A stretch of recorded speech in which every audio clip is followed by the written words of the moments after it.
Hi friends, welcome back to another video/episode of the James Red Podcast. Today I want to talk about flow state. I've been thinking about this recently, flow state. It's this euphoric place that you can find yourself in when practicing any craft.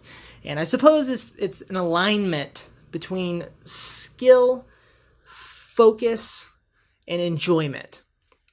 And I think that it's incredibly important to pursue flow state. I think that not only is it wildly enjoyable and euphoric, it helps you access a pocket of your skill set that you would have a hard time accessing otherwise. And so if you go to a musical performance, a lot of times a musician will find themselves in a flow state, and you can feel that as the crowd. And they access this next level of brilliance, right? Now you can find this in photography differently than you can find this in music. I would find flow state most memorably and most prominently in my time on stage as a drummer. And it was sort of this pocket that I would fall into for a fleeting period of time. It was, you would come in and out very quickly. And a lot of times it was more than just sort of a technical state of excellence. It was more than that. It was an emotional experience, meaning I would be playing a part of a song that had a particular emotionality to it that I was expressing as I was playing. But it also has a lot to do with the challengingness. So I find that you can find flow state often where you're walking on this tightrope between challenging to the point that you're really thinking about what you're up to in the moment, and boringly unchallenging and unengaging, right? So I think that we have to focus on trying to accomplish flow state in our lives in the moments where it is less than prominent. Let's put it this way. In the moments that are rather mundane or the daily parts of your creations, you need to pursue it there as well, as opposed to waiting for it to come upon you serendipitously. Those are very special moments on their own, and when they come, they're fantastic. But I suppose there's value to pursuing it intentionally in the moments that are lower energy situations. In photography, I have often found flow state more so in higher energy situations. Maybe I'm taking a photo of an emergency, because that's something that has an emotional significance to me. I feel like I'm taking a photo of something pretty meaningful. There's a lot of weight there. But what I'm trying to be up to is finding it in the midst of an ordinary photo walk and helping myself access new places within my brain. So what made me think of this idea of the flow state is I came across the ending scene of the movie Whiplash. Now, I have not seen this entire movie of Whiplash. I want to make this clear so that you don't leave a comment and be like, hey, remember that part from 3607? That was a moving moment. I haven't seen that part. And I don't want you to build a theater, gather all your friends together, watch a big Cinemax 4K 52K screen, and wait for my comment to return saying, that was moving. It changed my life. My relationship with my mother is better now. See, I probably had nothing to do with what the scene was about. I'm sure he was working on rudiments or something of the sort. Anyway, Whiplash is about a jazz drummer and his sort of path to enlightenment and growth. And it's also about this I think, from what I've seen, it's about this relationship between the drummer and his band leader, who's this very harsh fellow. And he's the kind of guy that, when you get a smile out of him, it really means something.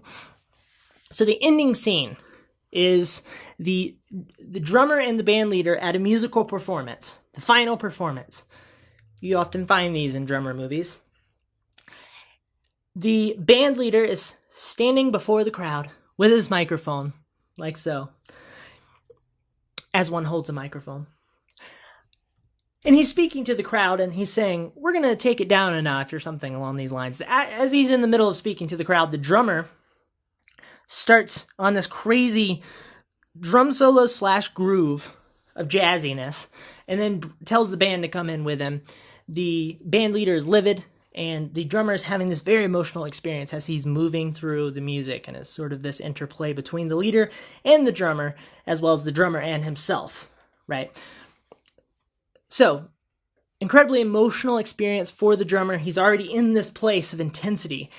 And then there's a moment where things start to go silent as the drummer is in this nice little pocket of a groove on the ride cymbal and on the snare. And I could feel that at that point. I could already feel that with him. It was like, oh, that would be really enjoyable. But things start to go silent as he's writing these instruments and writing his heart, if you know what I mean. And there's this sound of a cold breeze that comes along, and his face and body communicates intense focus and presence, and his body's moving very fast, but the sound gets very calm and sort of fades into the back, almost like he's playing but he can't even hear what he's playing.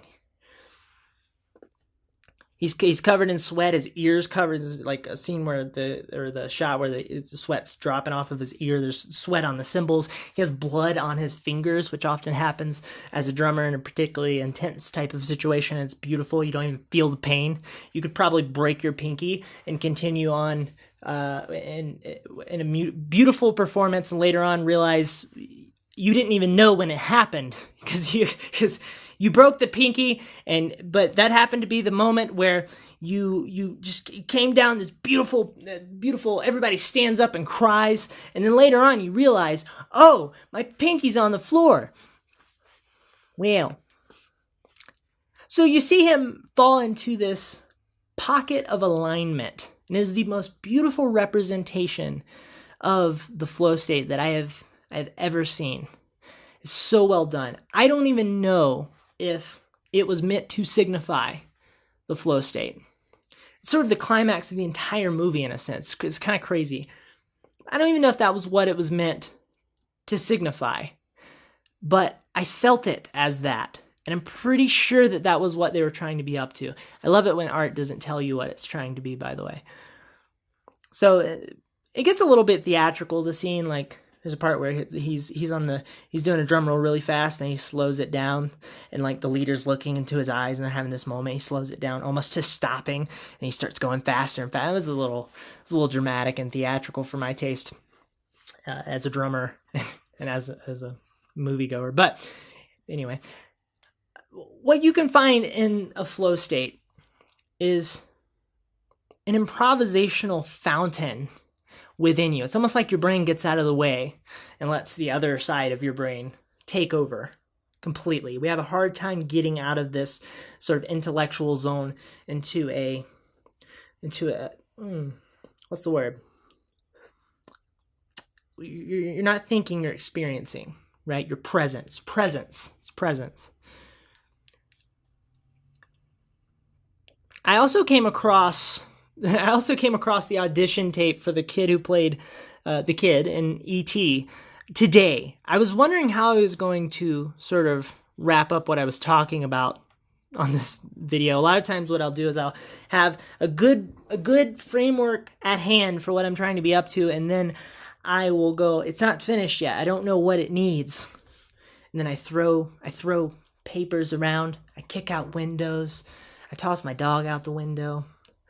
And, punch the neighbor's dog into their child. I suppose I shouldn't go any further. I'm going to indict myself. Is that the right word? What's the legal term? Indict, right? What does that mean? I'm going to make myself go to jail. Where was I? So I came across the audition tape of the kid who auditioned for E.T. And this was a really interesting experience to behold, because I think this kid found himself in a bit of a flow state. I mean, the kid was like 6 or 7 at the time. And I would encourage you to watch this because it's absolutely moving. The kid has a wonderful performance, and it's this dialogue between him and this guy who's supposed to be taking the alien away to go to the government. The kid breaks down and has this beautiful and dramatic, moving cry that makes you feel like he's losing his friend, which is what's happening in the movie. At the end of the scene, the audition of the scene, you hear the director go, "You got the job, kid." It was amazing. And I suppose that it's possible that this kid found himself in a place where one side of his brain got out of the way, the other side took over, and he was fully present in what he was doing, because it's very hard to do something like that. Almost impossible, maybe impossible completely, to put yourself into that kind of state without getting away from the technicalities. Letting the technicalities be the backbone of what you're up to, but you're not thinking about the technicalities. The technicalities are in you. It's like a well-trained soldier or police officer, right? And so I think that the goal should be to try to pursue this place of present emotionality in line with meaning and enjoyment of what you're up to. And maybe you'll access a little bit of flow state, and then maybe you'll do something interesting.